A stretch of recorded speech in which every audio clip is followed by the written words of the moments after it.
सर्वांना श्री स्वामी समर्थ. माझ्या स्वामी ऋणी या चॅनलमध्ये तुम्हा सर्वांचे सहर्ष स्वागत.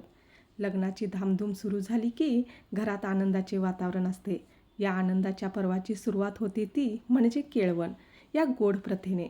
पण केळवण नक्की का केली जाते, त्याचे आध्यात्मिक आणि सामाजिक महत्त्व काय आणि आजच्या काळात ते कसे साजरे करावे हेच आज आपण पाहणार आहोत. तेव्हा व्हिडिओ शेवटपर्यंत नक्की पहा, कारण शेवटी मी रुखवतीमध्ये फराळाच्या वरती लिहिण्यासाठी एक सुंदर असे स्लोगनसुद्धा देणार आहे. तेव्हा व्हिडिओ नक्की पहा.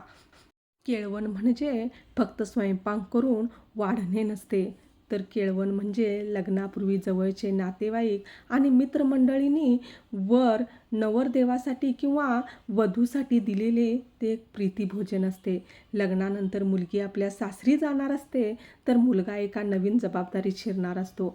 तेव्हा त्यामुळे त्यांना त्यांच्या आवडीचे पदार्थ खायला घालणे आणि त्यांना त्यांच्या भावी आयुष्यासाठी शुभेच्छा देणे हा या पाठीमागचा मुख्य उद्देश असतो. केळवण प्रथेचे आध्यात्मिक महत्त्व. आपल्या संस्कृतीत केळवणीला विशेष महत्त्व आहे. हे केवळ जेवण नसून ते एक आशीर्वाद देण्याचे माध्यम आहे.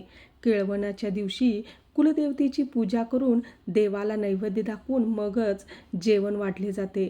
यामुळे नवीन जोडप्याला देवाचा आणि थोरा मोठ्यांचा आशीर्वाद मिळतो अशी श्रद्धा आहे, जी परंपरागत चालत आलेली आहे. आणि यातूनच आपल्या कुलदेवतेची कृपा आपल्या जोडप्यांवर होते आणि सगळं सुरळीत होतं. म्हटलं की डोळ्यासमोर येते ती म्हणजे भरलेली पारंपरिक मराठी थाळी. यामध्ये प्रामुख्याने पुरणपोळी किंवा श्रीखंडपुरी जेवणाची गोडी वाढवण्यासाठी तयार असतात. कटाची आमटी, झणझणीत आणि चविष्ट 5 प्रकारची पक्वान्ने, किमान 2 तरी त्यामध्ये पक्वान्ने असतातच. त्यामध्ये आळूची वडी किंवा कोथिंबीर वडी, कुरकुरीत पदार्थ, शिवाय थाळी अपूर्ण आहे.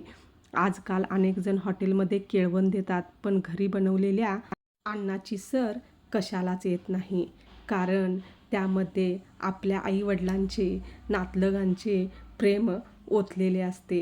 जेणेकरून परंपरागत केळवणीच्या समारंभातून हा आशीर्वाद आप्तेष्टांच्या मार्फत आपल्या नवरदेवाला आणि नवरदेवीला मिळत असतो, ज्याचा त्यांच्या भावी वाटचालीसाठी खूप उपयोग होतो. ही माहिती आवडली असल्यास व्हिडिओला लाईक करून शेअर करा. आणि हो, तुम्ही देखील केळवण समारंभ साजरा केला असाल तर एखादी आठवण त्यातील कमेंटमध्ये नक्की लिहून सांगा. आणि आता एक छोटंसं स्लोगन जे फराळावरती लिहिण्यासाठी अत्यंत उपयुक्त आहे. लग्न समारंभाची सुरुवात होते परंपरागत केळवणीने. 2 जीवांचे होते मिलन, आप्तेष्टांच्या संमतीने आणि कुलदेवतेच्या कृपा आशीर्वादाने.